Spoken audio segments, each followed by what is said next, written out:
Hello my friends, my name is Ha and I live in Vietnam. And if you ever decided to travel to this part of the world, please shout out. I would love to introduce you to our city and our people, and that would be wonderful if we can connect instead of just meeting on YouTube like this. And in this video, I'm sharing with you a beautiful journey that my wife and I have been having over the past 3.5 years, a journey that beyond our imagination and belief. And that journey took off in the summer of 2021.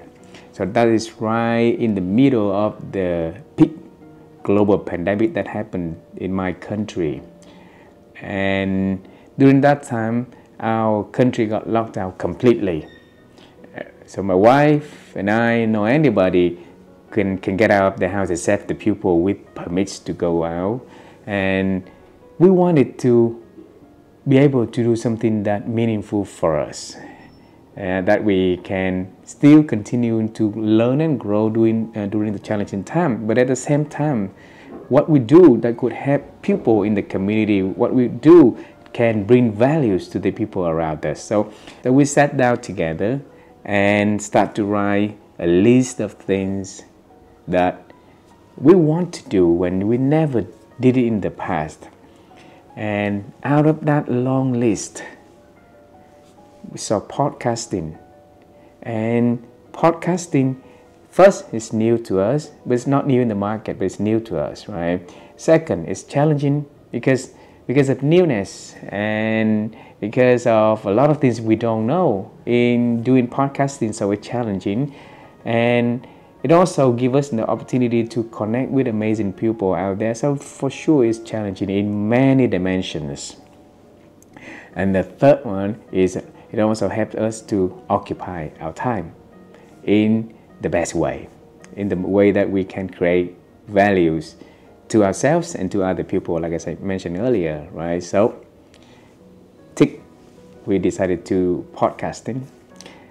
So the first lesson about doing podcasting is very important, and I want to share with you up front, is that share your ideas with the people who truly support. Because we share the idea, we got committed by a person who we trusted, but turned out she did not show up as she promised. So when we told her that we are going to interview amazing leaders inside of Vietnam, outside of Vietnam, and bring their life stories, their wisdom, the insights to share with the audience through our podcast communities, and she was excited, and she said that she would want to be the first person joining the show to support and to share her stories and to help us to start our program smoothly. We were so appreciated, and excited, of course. So we started Googling how to do podcasting, started to prepare for operations, and set a day to do the kickoff. A week before that, we asked her if everything's okay, and everything was okay. A day before the kickoff, everything was okay also. But on that D-Day, at 6 o'clock, we received a message from her, and the message said that she is busy, she couldn't join for the event today. And the event was set to start at 10 o'clock. So we have 4 hours time frame, either to cancel everything, reschedule, ask her to have second opinion about the schedule, or maybe change her schedule so she can accommodate for this event as promised, right? Or we'll do something else. So we texted her, no response. We texted her, no response. And she never responded until weeks later. But the funny thing is, on that very same week, just a few days later, she joined another podcast and shared her story, her journey, very much the same as what we planned to do with her. So the first lesson is beware of the people you share your stories with. Okay, but that doesn't mean that you don't trust the people. Just to make sure that you give your trust into the right hands, so you're not going to be feeling bad about your decisions, or feeling sorry for things not going the way it is, or wasting time feeling bad about how things turned out. Okay, but that leads to the learning lesson number 2. Always have plan B, because we did not have plan B, and then so we were frustrating with what are we going to do when plan A did not happen as we anticipated. So she did not show up, and is basically the whole plan was, like out of order, and my wife and I, we got frustrated, so we asked each other, what are we going to do now? So at 8 o'clock, we knew for sure that she's not going to respond already, so she's not showing up, so we have 2 hours to decide our plan B. I made a phone call to my former leaders. She was my boss, she was my mentor, and then she was also the person that I treat as family. So she's the one who took me onto her leadership teams, and then she's the one who taught me the love of the HR industry. And I'm forever grateful for her guidance and support. Okay, and so I called her at 8 o'clock, and she answered the phone. She asked me why I called, and I shared with her the stories. And I said, okay, I really want you to be the one to kick off the whole podcast for us. And sorry to call you in the last minute. And she said, okay, let her arrange her time and figured out what she could do in the next 2 hours.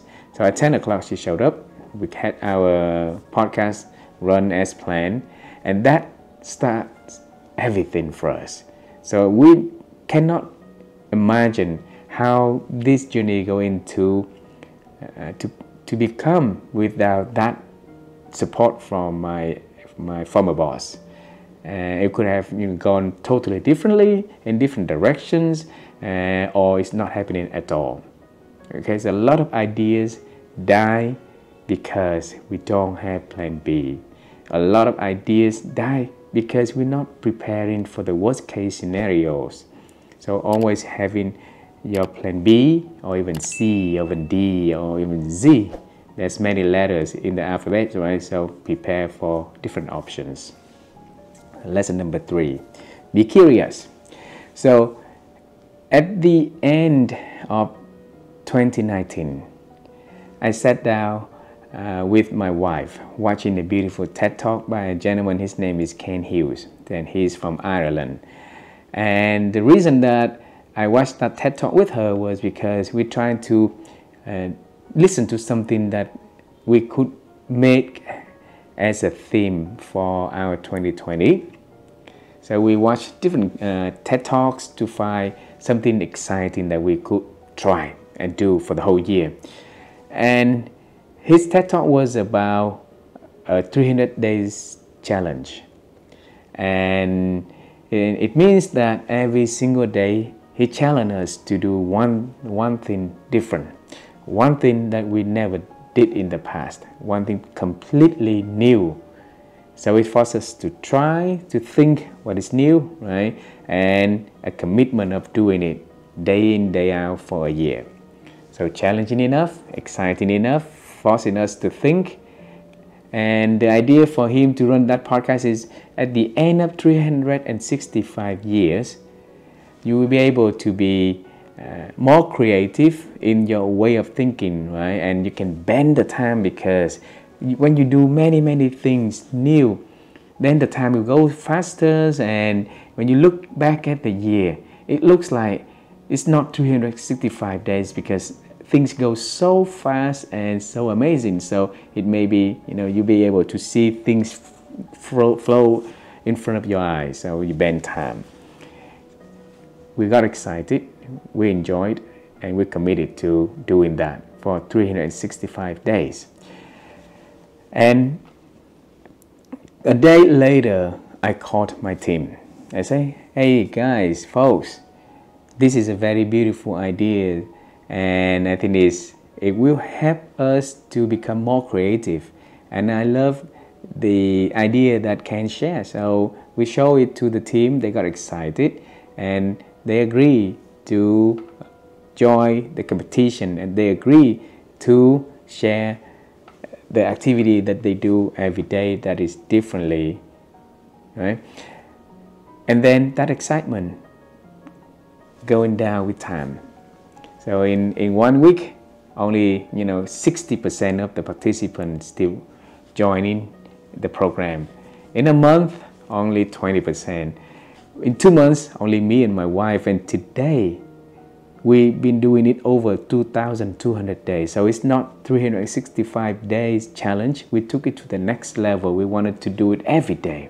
So the challenge is something that can set up, right? It doesn't mean that we have to accept a condition that way. We can always create, be curious to see how far we can take that challenge in our lives.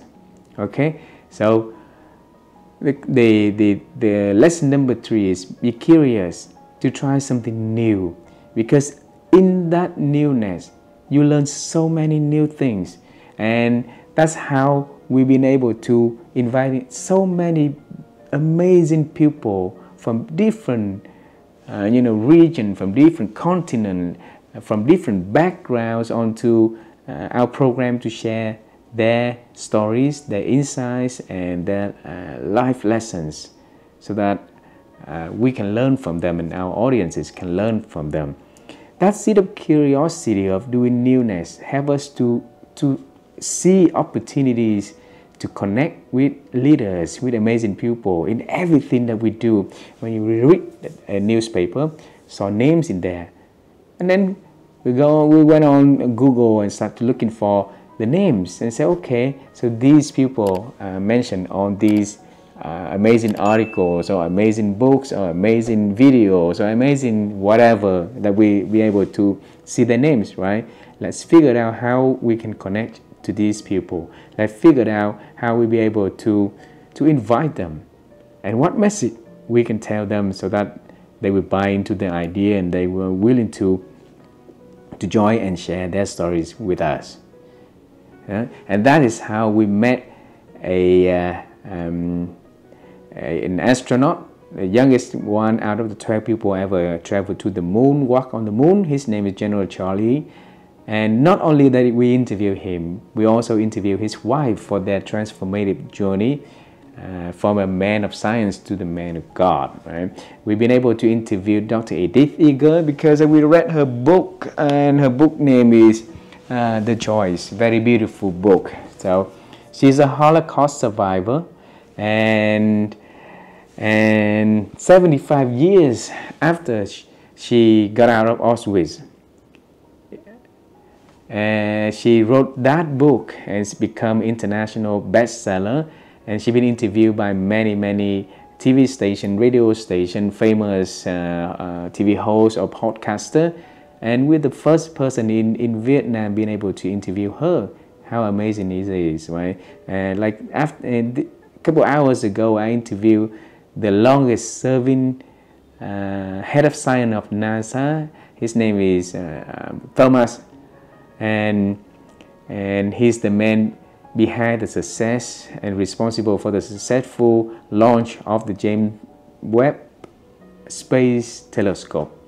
So it's an amazing gentleman, and many other people out there that we've been able to interview and planning to interview in the upcoming months, upcoming years. So be curious. Opportunities are everywhere. Opportunities everywhere. So be curious. Number 3, the 4th lesson is be interested. Okay, people like you because they see something inside of you that they want to do business with you. They want to participate with your initiative. They want to be adding values to your operations. They want to support you and help you. But first you need to show that you are interested in them. Be interested. You want to know them as individuals. You want to know where they're coming from, what they're known for, what is it that they they what is that they inside of them they want to do. All right, and how can we help them to accomplish their goals that they set out? So we have to be interested to the journey that they've been having, and then we can, because of that, then the way that we talk, the energy that we brought forward, everything will be different, and people can see that energy, people can see that enthusiasm, because people can see the dream and vision, and because of that energy, and they will want to help you. Okay, so be interested, do everything in your ability to add values to their operation, to add values to their day-to-day tasks, right? Everything that you could possibly think of to help them to grow, and in return, people will help you to grow, right? So I mentioned earlier about Ken, about his TED Talk. So when we do our interview journey, we of course want to have Ken onto our program. The problem was he's always busy. So he traveled 1 week extensively to different places for keynote speaking, and then the next week he rests in Ireland with his family, so preparing for the next speeches or spend time with his kids, right? So when we approach Ken, he said he's busy. We approach Ken again, he said he doesn't have time to do it for us, and he wishes us all the best. And we approach again, it didn't give us the answer that we want to do. So what we did was, every single month I share on my LinkedIn about our encounter with his TED Talk, and how that event has led us to meet so many amazing people the last month. And the month after, we do the same. Every time that Ken share his stories on LinkedIn about the speech that he been given, the people that he been meeting, and the things that he about to do, I share with him again on that post. Share with him how appreciative we are with his TED Talk that we had a chance to listen to and start to follow in that, right? And I told him publicly how many days we've been in that challenge, and so he responded, and then he responded again, and he started to see our commitment to doing that, and that got the interest in him. So one day he came back and he said, okay, hi, and Vivian, I want to help you with this interview. Let's schedule it. And we schedule it. Normally our interview will last only about 1 hour maximum, but our conversation with Ken was a 2 hours interview with so many beautiful insights, advice, and wisdom that is very beneficial for our listeners. So if you're interested in to learn about what he shared, go into our YouTube or account and search for our conversation with Ken Hughes. Okay, that's a beautiful thing for you to do. Lesson number 5: never give up. Okay, it sounds cliche, but if you give it up, then the only thing that you have is nothing. So if we gave up at the beginning when our friend back then sent us the message and say she was busy, then there's no way that we are going to have this beautiful journey. So never give up, always try looking out for opportunity and solutions. It's very critical, like we did with Ken. So we look for opportunities to show our interest in having conversation with him, or be interested. And second, we try different approach. We try different approach to get to the point we wanted to have. So be creative about solutions. I'll make an example in the case of the astronaut Charlie Duke.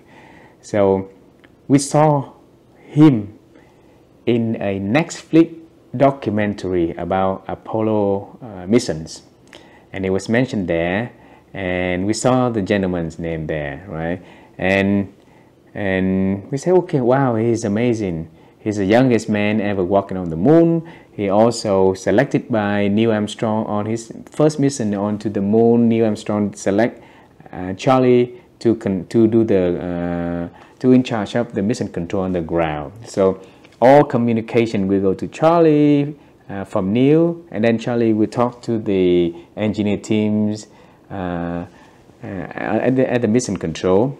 And if the engineer team come with the solutions to help, then Charlie will be the one who communicate with Neil Armstrong. So and then all communication like that, if you listen to the audio tape, the recording tape, then you will hear Charlie's voice communicating with Neil, especially when Neil landed the ship onto the moon, and you will hear his voice very clearly there also. Okay, so we started to look out for information of Charlie, and we found out his email. The thing is, he was busy and he's not interested. So he was busy and not interested. So the best answer for a nice way to answer was that he sent it to us was, "Huh?" And Vivian, I'm overwhelming with commitments at the moment, and we could do this conversation in a year time. And which means that we have to wait for another 12 months, and it's only could do, so it is not a guarantee, right? And we went around and looked for a different approach. I went and searched for Charlie's spouse and found out about Dorothy. So I read her book. So I approached Dorothy and I said, okay, you're the one who make a transformative change for Charlie, and it must be a beautiful story. I want to interview Charlie at the same time I want to interview you to see how a man grew up to become an astronaut and walked on the moon. Only 12 people ever on Earth.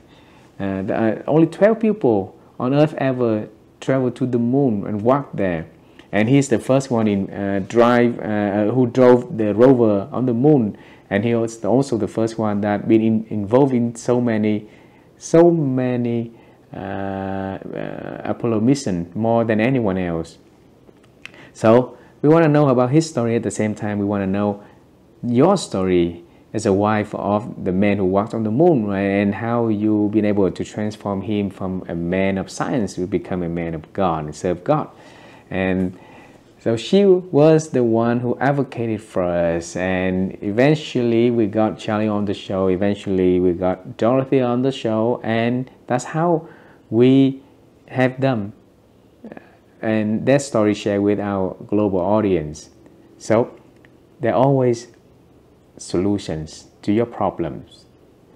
It's just that you have to look for the way to solve your problem. You look for a way that creatively, if one way is not solving, try a different way, try a different way, try a different way, try a different way. Okay?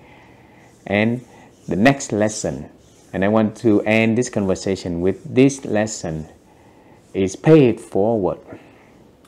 Okay? So when we were able to talk to somebody is amazing, and we admire with their journey. Not only that, we share their stories and the interviews through social media. We also thought of what could we do to make their job better, to make their works more meaningful and impactful, and who we interviewed before, who in our network will be benefiting to know them, and vice versa. So we tried to see what else that we could do for the speakers that join our show and share their stories. So it's not a one-way direction, but it's also a different direction, the way coming from our ends back to theirs. And we've been able to connect amazing people that we interviewed together, and so that they can collaboratively working on something together as project and ideas or anything. That's a beautiful journey that my wife and I have been able to do. We've been able to bring their stories for every conversations, conventions, events that we've been able to do, talk to leaders around different countries that we've been traveled, and tell them about the amazing people. And you know what? Some of our guests got speaking engagements, got consulting engagement, got business contract awards, and many things. See, that's small idea of pay it forward, giving us the opportunity to think creatively and to be curious what else that we could do to add more values. And the whole chain continue to bring more and more guests on our program, and at the same time we've been able to see more beautiful things come in and be able to connect and pay it forward to the people that been joining and sharing their amazing stories with us. So with these lessons, I hope that you can pick something to think about tonight and have some reflection on it into the journey that you've been having, and try to list the things that you never done in your life, the things that you want to do but never do it, and try to find somebody doing it with you. Like me, I tried to do it with my wife Vivian as much as we possibly could, because of schedules differences, because of the works that we have been doing requires different traveling time.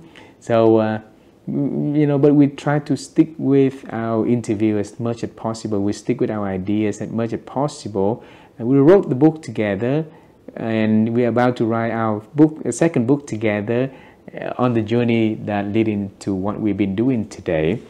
So try to find somebody on your journey that you can share that idea with and do it with them, because that is something that you will see the journey become more meaningful and happier for you. Okay, so again, very nice to know you. I wish you all the best, and if you decide to come to this beautiful country, you let me know. And if you like these videos, please share with your friends, the people in your network, and I hope that we can share something that worthwhile for you to listen to in this conversation. And the most important is for you to do something with that. I'll see you in the next video, and there's many other videos in this channel regarding to our interviews with experts, so feel free to navigate through the platform and look for something exciting and connect with those amazing people. Tell them that you know them from the video that he been doing or she been doing with me and Vivian on our show, and try to connect, try to see if you can learn directly from these amazing people, and you'll be at all.